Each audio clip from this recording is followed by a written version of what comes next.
উদ্দেশ্যে এবং ইয়াং জেনারেশনের যেই জেনজির উদ্দেশ্যে বলছি, তোমাদের নতুন প্রজন্মের উদ্দেশ্যে বলছি যে তোমরা কারা তোমাদেরকে গাইড করছে সেই ব্যক্তি বা ব্যক্তিবর্গের চরিত্র না দেখে তোমরা কারোর গাইডেন্সে কিন্তু ফাঁদে পা দিও না।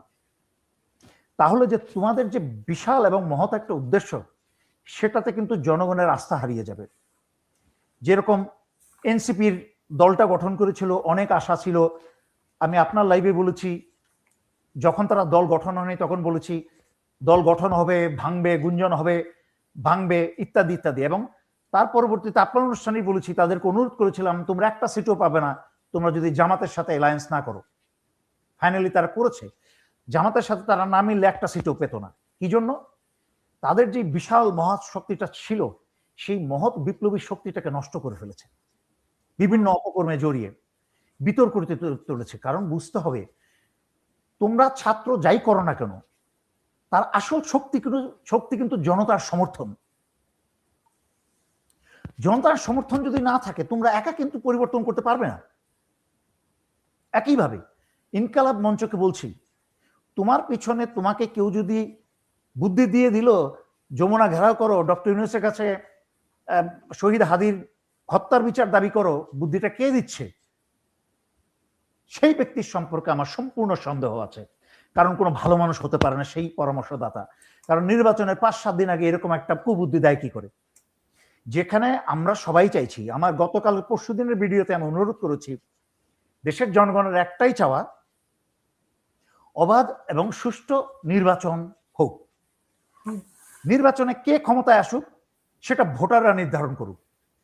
কোন সরকারি সশস্ত্র বাহিনী বা আওয়ামী দালাল প্রশাসনের কারোর হস্তক্ষেপ আমরা চাই না। যেখানে কেউ হস্তক্ষেপ করবে তার হাত ভেঙে দিতে হবে। সুতরাং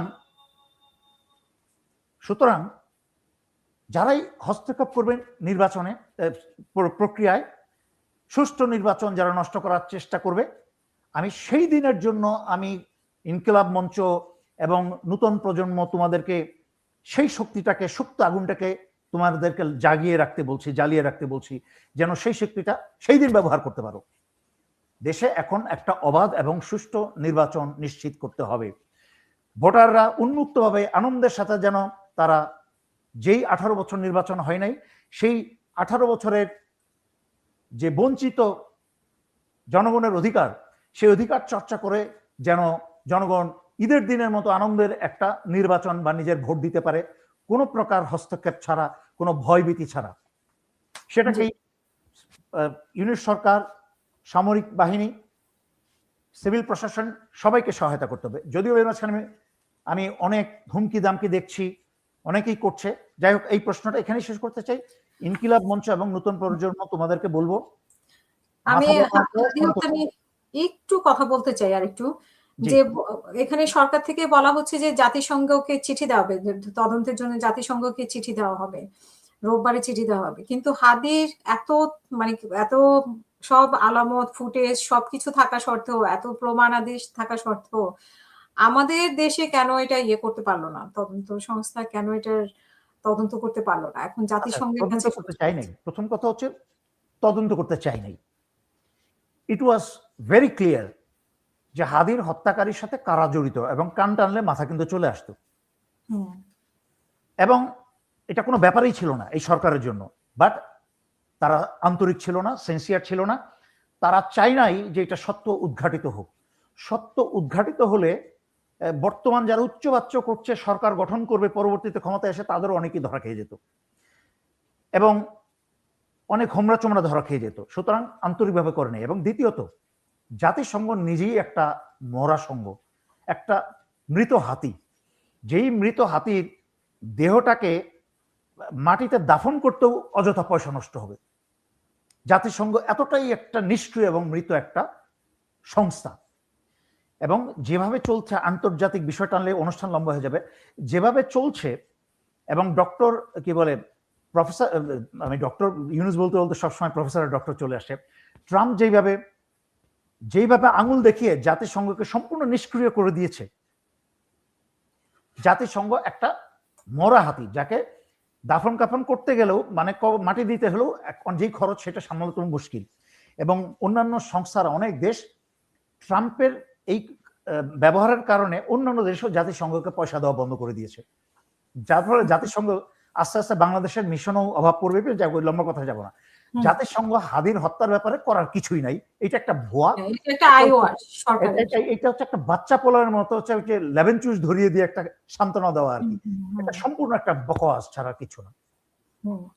আসলে সরকারের উদ্দেশ্য নাই, সেটাই হচ্ছে যে বিষয়, যে হাদি হত্যার তদন্ত যদি করতে চাই তো এতদিনে তো হয়ে যেত, এত সবকিছু করে।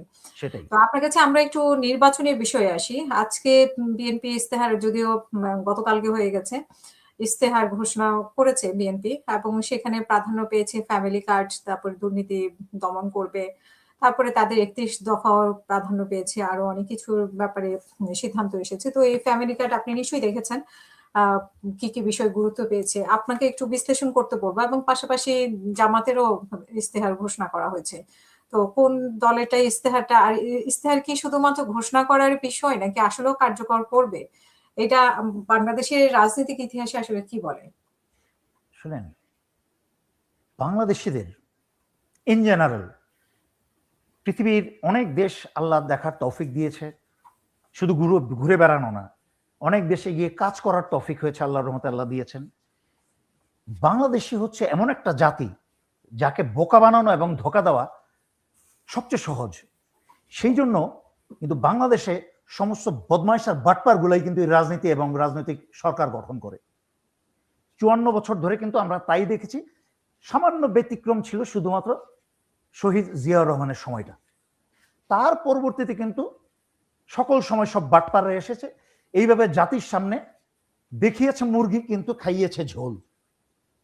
আর বাঙালি যখন এই বাংলাদেশিদেরকে যখন এই নির্বাচনী ইশতেহারের নামে লম্বা লম্বা বক্তৃতা দেয়, আরে কি আনন্দ ফুর্তি, বাংলাদেশিদের সোনার বাংলাদেশ হয়ে গেছে, কথা শুনি এতে এত আনন্দ, যে কি কথাবার্তা, কি ল্যাঙ্গুয়েজ। আমি তো সাধারণ মানুষের সাথে মিশেছি, আমি তো গ্রামে গঞ্জে গিয়েছি বিভিন্ন নির্বাচনের সময়।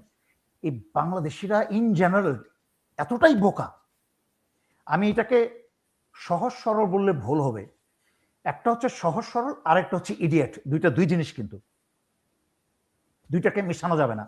একটা হচ্ছে সহজ সরল নরম মনের মানুষ, আরেকটা হচ্ছে অশিক্ষিত এবং বোকা, যাকে সবাই দিতে পারে ধোকা।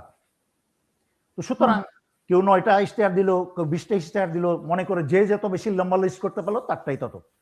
জামায়াতেরটা শুনেছি, জামায়াতেরটাও শুনেছি, জামাতেরটা শুনেছি। জামায়াত যেই ইশতেহার দিয়েছে অনেক কিছুই প্র্যাকটিক্যাল না, বাট তারা যেই জিনিসটার উপর জোর দিয়েছে আমি সেটা অ্যাবসলিউটলি আমি রেসপেক্ট করি, বিকজ তারা কোর্স সাবজেক্টটায় খুব বেশি জোর দিয়েছে এবং বারবার মেনশন করেছে, সেটা হচ্ছে দুর্নীতি। বাংলাদেশের সমস্ত চরিত্রের সমস্ত সমস্যার একটাই ডিজিজ, ক্যান্সার, সেটা হচ্ছে দুর্নীতি। দুর্নীতি বন্ধ না করলে বাংলাদেশের কোনো অপরাধ, অন্যায় এবং রাজনৈতিক অন্যায় এবং অন্যান্য অন্যায় কিছুই বন্ধ হবে না। এবং প্রশাসনের, বিশেষ করে সিভিল প্রশাসন এবং পুলিশ, তারা চায় না বাংলাদেশে দুর্নীতি বন্ধ হোক। একেবারে সচিব থেকে আরম্ভ করে সিভিল প্রশাসনের একটা কেরানি পর্যন্ত 54 বছরে তারা দুর্নীতিকে এত ভালোবাসে যে 5 ওয়াক্ত নামাজ পড়তে পড়তে কপালে দাগ ফেলে দিয়েছে, but that is not important to them. তাদের কাছে ইম্পর্টেন্ট হচ্ছে অজুটা করে নামাজটা পড়ে এসে তারপরে তারা ঘুষটা খাবে, রমজান মাসেও সচিবালয়ে বসে ঘুষটা খাবে। এই যে নীতিটা, এই রোগটাকে, এই ব্যাপারে কঠোর না হলে বাংলাদেশের কোনো সমস্যার সমাধান করা সম্ভব না, বাংলাদেশের উন্নয়ন সম্ভব না। দ্বিতীয়